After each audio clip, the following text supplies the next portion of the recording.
Yo, assalamualaikum warahmatullahi wabarakatuh. Selamat sore buat teman-temanku semuanya, khususnya yang sudah ada di YouTube Solusi Hutang MB ya. Ini mohon maaf banget, ini agak di perjalanan sedikit ya kan, tapi jalannya pelan banget gitu loh. Insya Allah masih safety juga. Oke. Kali ini yang mau kita bahas itu, tadi saya ingat ada beberapa orang yang bertanya sama saya mengenai telat bayar atau tidak mampu bayar di Kredit Pintar, di Aku Laku, di Kredivo, pinjam duit, dan Uatas kalau saya sama-sama Indodana gitu loh.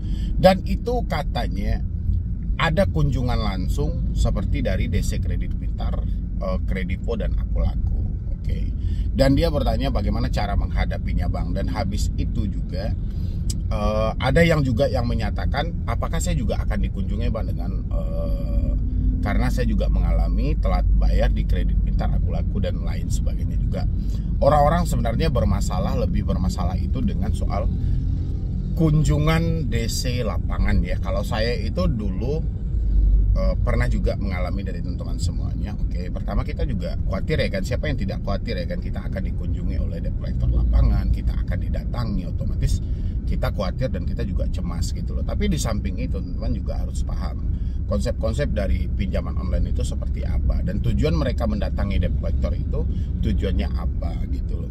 Dan selama ini kita itu selalu disibukkan dengan mereka datang ke rumah, mereka berkunjung ke rumah, dan kita dihantui dengan ketakutan yang sangat luar biasa. Padahal PR-nya di beberapa orang yang saya tanyakan, mereka itu kenapa dia selalu ketakutan akan DC datang ke rumah? Sebenarnya ketidakmampuan mereka untuk jujur, ketidakmampuan mereka untuk terbuka dengan keluarga. Mungkin berbagai hal lah ya yang teman-teman sedang upayakan untuk disembunyikan atau bagaimana gitu. Tapi itu sebenarnya menjadi beban berat bagi diri Anda. Selagi kita membohongi sesuatu, ya sekecil apapun masalah, kalau kita mencoba untuk tidak terbuka, tidak jujur dengan diri sendiri ataupun orang sekitar, masalah itu akan terasa berat teman-teman semuanya.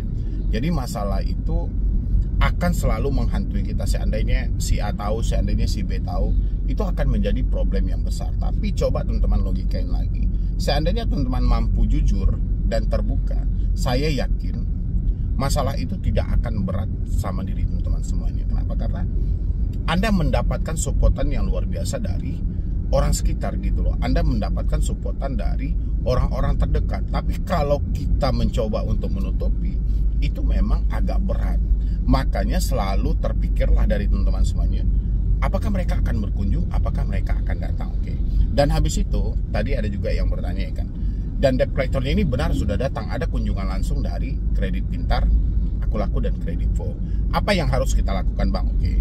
Kalau memang sudah berkunjung, mungkin selalu juga saya himbau sama teman-teman semuanya, ini mengingat sesuai dengan aturan yang berlaku di Otoritas Jasa Keuangan, yang mana katanya pinjol yang berkunjung ke rumah wajib melengkapi mulai dari IDKAR, surat kuasa, dan sertifikat profesi penagihan. Dan tak jarang juga kita di posisi ini selalu lupa untuk bertanya tentang hal-hal itu gitu loh. Kita selalu lebih fokus dengan ketakutan kita, lebih fokus jangan sampai mereka berbicara yang kasar, lebih fokus dengan mereka kalau bisa berbicaranya jangan terlalu keras. Padahal ada hal yang lebih penting yang harus kita pertanyakan, yaitu tadi IDKAR mereka, benar apa tidak mereka perwakilan dari perusahaan itu ya. Habis itu surat kuasa itu juga harus penting, benar apa tidak dia diperintahkan untuk mengunjungi kita berdasarkan surat kuasa yang telah dikeluarkan. Ini penting loh. Dan itulah sebenarnya buat teman-teman semuanya pentingnya kita menanya atau kita memastikan dulu ini benar orang yang bersangkutan. Kita harus pertanyakan IDKAR mereka, surat kuasa, dan sertifikat profesi penagihan. Ini bukan berarti kita mengelak atau tidak mau membayar atau gimana, karena kita harus pastikan dulu, mengingat hutang-hutang ini adalah ranah privasi kita. Jadi kita nggak mungkin dong berbicara dengan orang yang tidak ada hubungannya ya. Begitu semuanya setelah ditunjukkan oleh debt collector, misalnya mereka telah menunjukkan IDKAR, surat kuasa juga sudah, sertifikat profesi juga sudah. Oke, apa yang menjadi kendala kita selama ini? Apa yang menjadi permasalahan kita selama ini? Bukan, nggak perlu juga kita takut, kita ceritakan aja apa yang terjadi sebenarnya. Karena debt collector ini hanyalah orang suruhan yang diperintahkan oleh perusahaan untuk mengunjungi kita atau sebagai perwakilan dari sebuah perusahaan untuk menjemput tagihan, ya kan? Jadi mau duitnya ada, mau duitnya tidak ada, dia tetap aja akan berkunjung dan dia akan memberikan laporan kepada perusahaan mereka. Karena itu adalah bagian dari tanggung jawab mereka. Makanya penting juga ketika ada debt collector yang berkunjung, kita harus memastikan orang ini benar-benar perwakilan dari sebuah perusahaan itu. Ya, jadi teman-teman nggak usah bingung juga, bang, gimana cara menghadapi debt collector yang datang ke rumah. Ya hadapi aja seperti biasa gitu loh. Tapi yang paling terpenting, orang ini benar-benar itu adalah perwakilan dari perusahaan itu. Jadi kita nggak bisa berbicara dengan orang yang tidak ada hubungan sama sekali. Mengingat juga banyak ternyata debt collector ini ternyata bodong juga gitu loh. Itu yang paling banyak beredar. Ya. Terkadang mereka hanya mendapatkan data, mungkin mereka pernah bekerja di sebuah perusahaan pinjol dan mereka juga masih mengantongi data kita sehingga mereka juga ada yang berkunjung seperti itu. Ini ialah yang perlu kita konfirmasi lebih jelas supaya kita tahu benar yang bersangkutan itu dari aplikasi pinjolnya. Dan habis itu lagi buat teman-teman semuanya, tak jarang juga kita ini kan saking terlalu menakuti soal DC datang ke rumah. Ya, ditambah lagi dengan pinjol-pinjol besar yang selalu kita pinjam seperti Kredivo, seperti Akulaku, Shopee, dan Kredit Pintar. Ini kan juga sudah lumayan besar. Bahkan limitnya orang-orang juga sangat luar biasa banget. Bahkan sampai di Indodana aja itu sampai mencapai puluhan juta limit yang mereka dapatkan gitu. Itu kan juga sudah sangat luar biasa. Tapi bukan berarti teman-teman harus kehilangan akal ketika berada pada titik di mana Anda sudah tidak mampu bayar.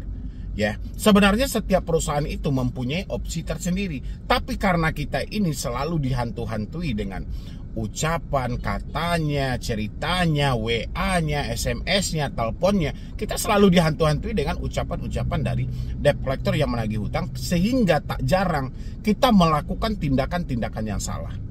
Ya, kan karena tindakan yang salah inilah makanya kita dihadapkan dengan beban yang cukup besar. Yang semula hutang kita hanya 1 atau 2 aplikasi, karena kita terlalu berlebihan rasa takutnya sehingga hutang kita menjadi 5, 6. Dan inilah yang harus diatasi dari teman-teman semuanya. Jangan sampai kita masuk ke dalam permainan pinjaman online yang memaksa atau menekan kita untuk gali lubang tutup lubang. Kenapa dia memaksa dan menekan kita untuk gali lubang tutup lubang? Supaya kita bisa menyelesaikan semua tagihan-tagihan yang mereka minta. Dan mulailah mereka mengirimkan WhatsApp, mulailah mereka mengirimkan SMS, mulailah mereka menelpon-nelpon kita. Bahkan sampai mereka mempermalukan. Padahal dari aturan OJK itu kan sudah jelas tuh, dilarang melakukan penagihan dengan mempermalukan, dilarang menghubungi atau menagih di luar dari si konsumen, dilarang melakukan penagihan di luar dari alamat si konsumen. Kan sudah jelas sebenarnya aturan itu, tapi kan dari pinjol itu sengaja untuk tidak mentaati aturan yang berlaku. Dan inilah kejelian kita sebagai debitur. Jadi kalau kita menemukan ada hal-hal yang rasanya tidak pas atau kurang tepat atau tidak sesuai dengan aturan yang berlaku, dan itulah tindakan tegas yang harus kita ambil. Bagaimana sikap kita buat ke depan? Apakah kita harus terpengaruh dengan ucapan yang seperti ini, atau malah kita berpikir ulang lagi, kenapa mereka melakukan hal seperti ini? Sementara ada aturan yang tidak membolehkan sama sekali debt collector melakukan pengancaman, debt collector menagih dengan mempermalukan, debt collector menagih di luar dari alamat domisili konsumen. Dan inilah sebenarnya yang teman-teman takutkan kan, soal penagihan ke kantor, mencegat di jalan, itu nggak ada itu hal-hal seperti itu. Hal-hal seperti itu dipergunakan hanya untuk mengarahkan teman-teman untuk gali lubang tutup lubang. Makanya saya bilang itu, kemarin kan saya bikin video tuh, saya bilangin, ingat buat teman-teman semuanya, coba Anda logikain. Kenapa selama ini debt collector setiap kali melakukan penagihan tidak terlepas bahasanya dengan kata, ya, dengan kata yang selalu mereka lontarkan. Ingat ya, Anda kalau tidak melakukan pembayaran sampai jam sekian, ingat nih ya, data Anda lengkap sama kami. Jangan sampai karena hutang tidak seberapa dan Anda malu seumur hidup. Berarti ada pegangan kuat mereka, yaitu data-data pribadi Anda. Jadi Anda ini sebenarnya sudah disandra dalam hal itu. Dan OJK sengaja membiarkan itu. Dia tahu, OJK tahu nih, bahwa masyarakat Indonesia data-data mereka disandra oleh pihak-pihak pinjol. Tapi berusaha mereka untuk menutup mata, karena pinjol-pinjol yang menagih pun kan tidak pernah menyebutkan nama aplikasi. Asalkan mereka sudah mengancam dengan menggunakan data-data Anda, itu tidak akan ada lagi nama aplikasi mereka di bawah itu.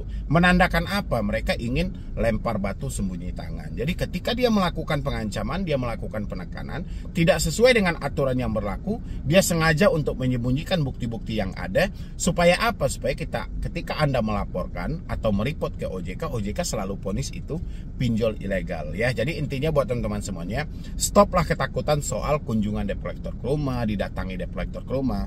Insya Allah itu akan baik-baik saja dan itu akan aman-aman saja. Debt collector itu bukan malaikat pencabut nyawa yang harus Anda takuti, tidak. Jadi mereka cuma orang suruhan, ujung tombak di sebuah perusahaan pinjol. Tapi sebelum kita berbicara, seperti yang saya ajari tadi, itu jangan lupa karena itu adalah syarat wajib. Bukan berarti kita ingin berbelit dengan hal itu, tidak. Tapi itu persyaratan wajib sebelum kita masuk ke tahap ranah privasi kita. Ya, mungkin dari saya cuma itu aja. Mudah-mudahan ini bisa membantu. Insya Allah nanti saya akan update lagi video untuk yang habis maghrib nanti. Yang penting teman-teman semuanya aktifkan notifikasinya di channel ini dan jangan lupa juga di support channel ini, di like, di share dan di subscribe juga ya. Jadi sekian dulu dari saya, Medi Broni. Wassalam.